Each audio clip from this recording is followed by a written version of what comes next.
put this back in. And that's all nice and clean, or as clean as it needs to be.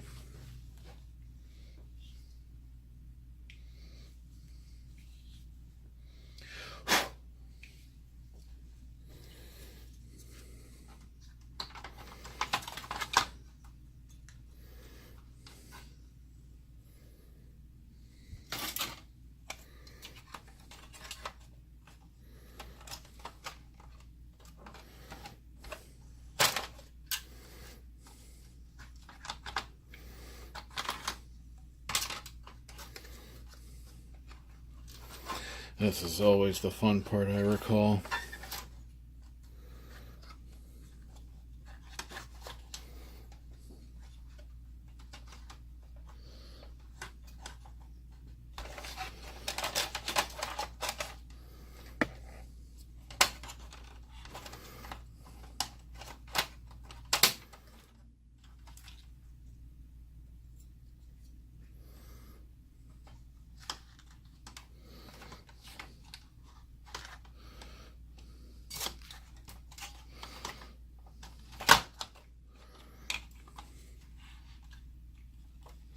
There we go, and that's back down.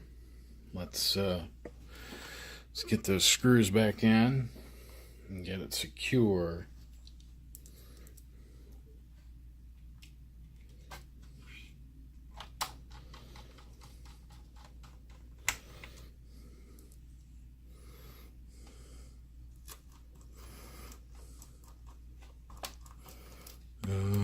What did I do wrong? Did I not have it down on that pin all the way? Nope.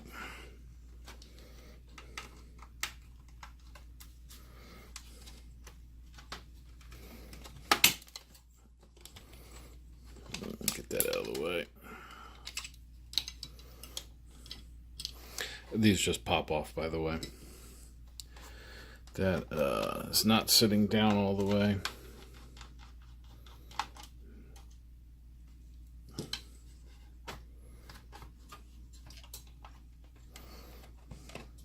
There we go.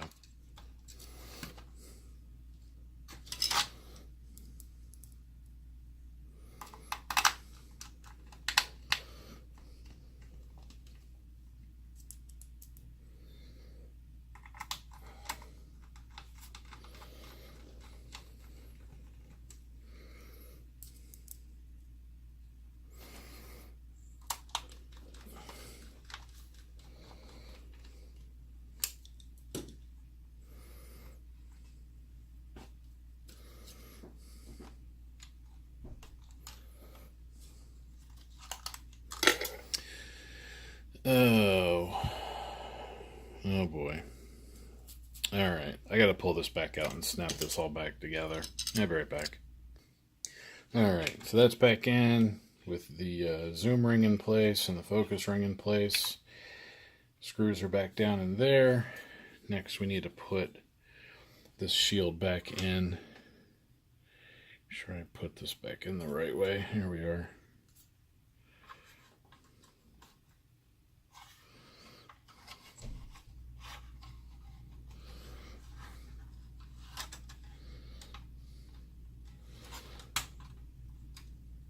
Alright, and we got the alignment pins in the right spot.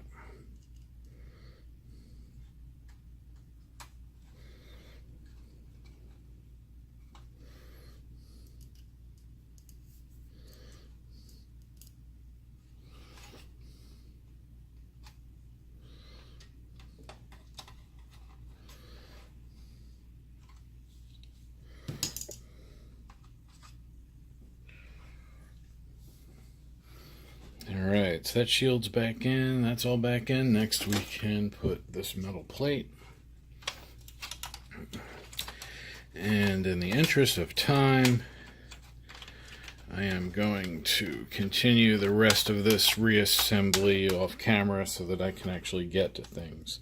And if there's anything interesting or noteworthy, I will make sure I get it for y'all. Alright, so the main board's back in. I've got the wires reconnected. Need to run this and stuff it down where it's supposed to be. There we go. And that'll just be held down by the cover. Now we should be able to put this cover back on.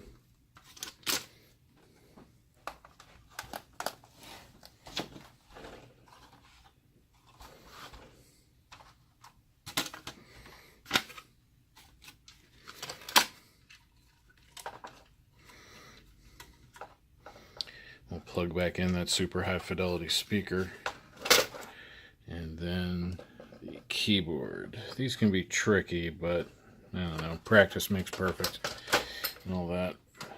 So set that back down. Just give it a little wiggle push. It all drops into place.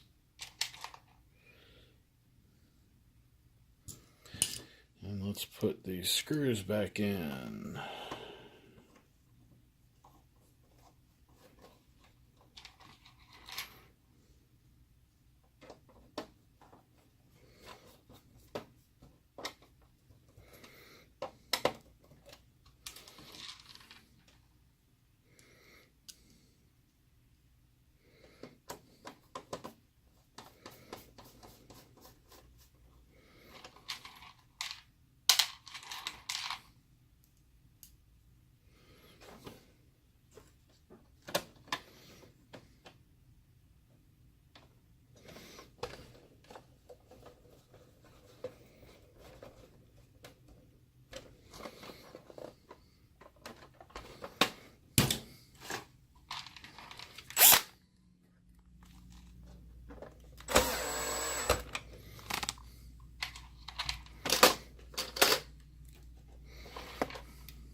Alright, so that's back on, and last we have this. I'm going to see if I can, maybe I try to get it back on. I'll see if I can find some screws that'll lock into there.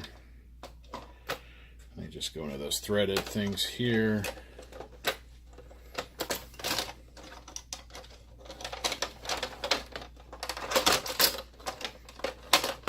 There we are. Just takes a little wiggling and it will pop into place. Hard part to making sure it's snapped in all the way.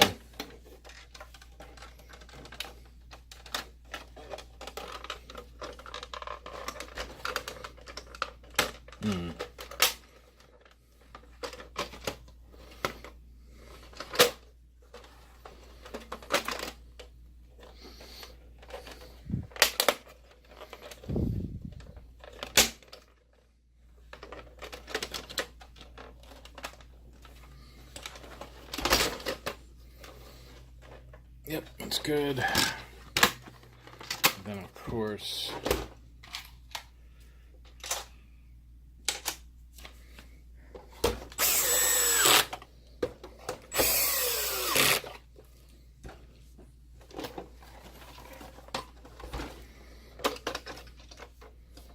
pretty good. Let's put some power to it and see what happens.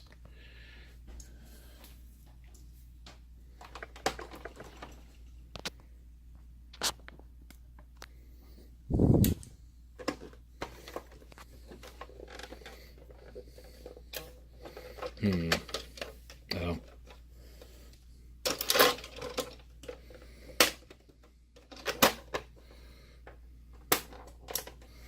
Alright, so that one's down. Let's get the power. And we're just going to listen to the color wheel first. If the doesn't make any noise, the color wheel's quiet, sounds like it should, then we'll pop the lamp in and we'll set it up out on the test area.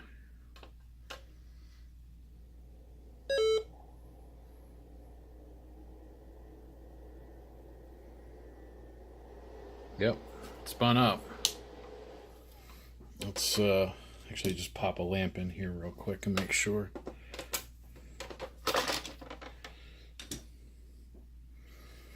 Maybe I can show you guys. You can see down in there, in this area. Shine the light in there. Let's get the power on.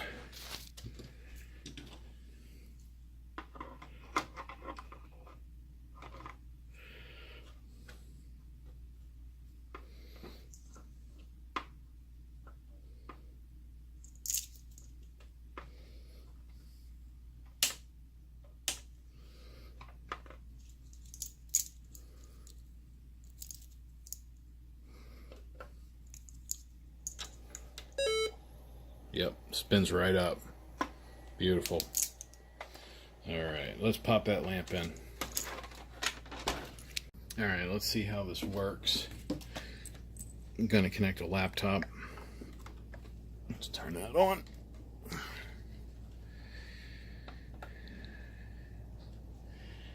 And we will see how out of alignment the integrator is.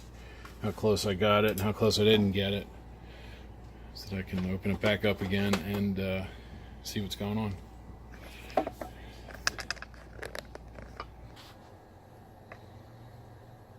Alright, so there we go.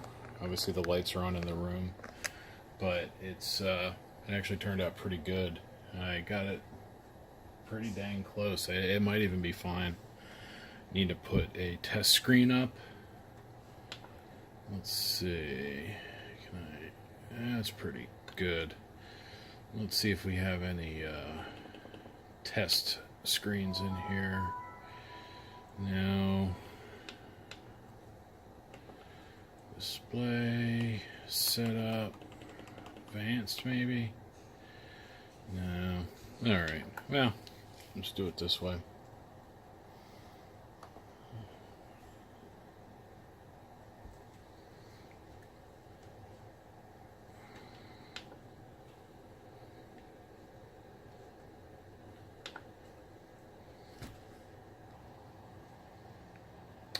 Alright, so YouTube.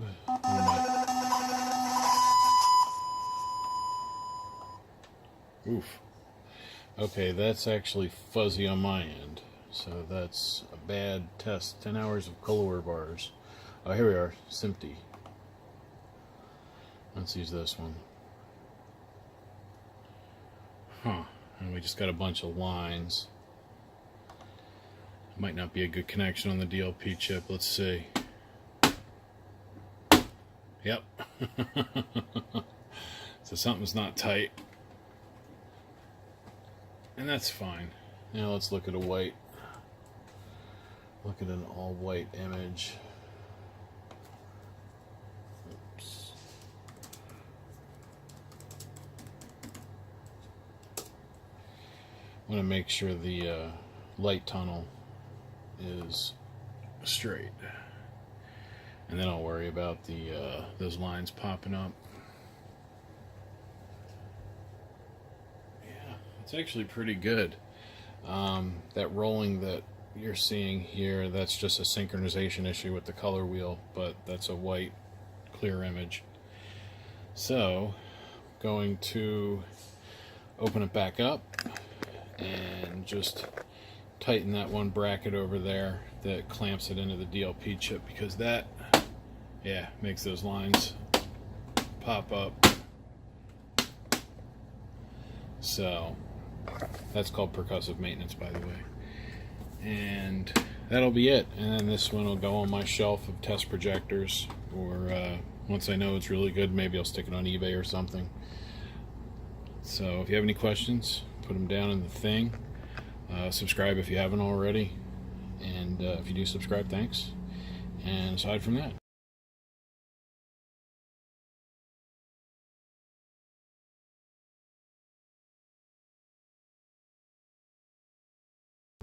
thank you for watching. Hey everybody, I just wanted to show you that I did go back and straighten this out. The metal frame here was not down all the way because whoever was in it before me put these screws back in here when it's supposed to be larger screws. These guys.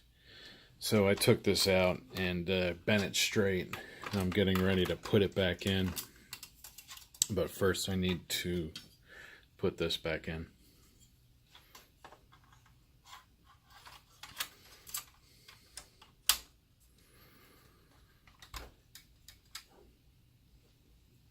So after this, I'm not going to talk much because I speed up the video.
Oh, I almost put these in the wrong spot. These go on the top.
Alright, so I just stuffed a little piece of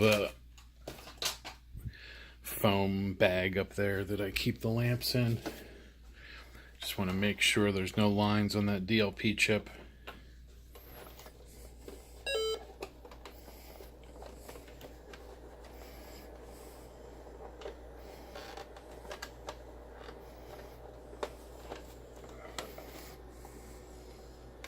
Alright, light came on. Oh, there we go.